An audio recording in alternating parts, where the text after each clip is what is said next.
Meanwhile, the Trump campaign will hold a series of events this week in an effort to draw voters' attention away from the DNC.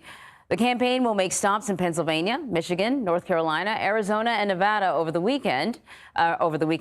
Trump held a rally in Pennsylvania where he levied personal attacks against Kamala Harris.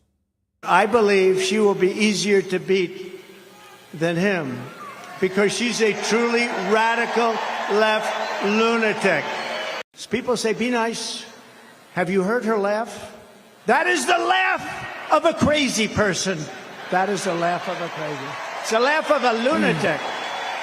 CBS News campaign reporter Jake Rosen joins me now for more on the campaign, the laugh of a lunatic. But the Harris campaign has actually been really sort of capitalizing on that and focusing on the joyfulness of their campaign.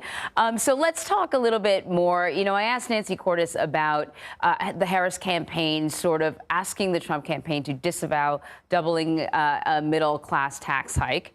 I imagine that the Trump campaign is responding with something like, we're not doing that.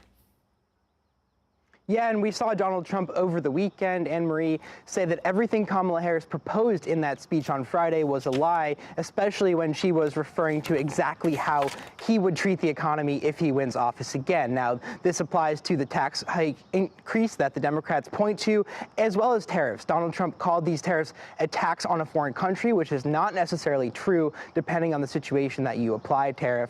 But it also applies to kind of these tax cuts that Donald Trump says he wants to keep his tax cuts that he put in place in office. And he told his supporters on Saturday that if Kamala Harris wins the presidency, that she would undo those taxes and that would create a burden. So exactly like Nancy said, if you just read the headline, you wouldn't know exactly what campaign was targeting who.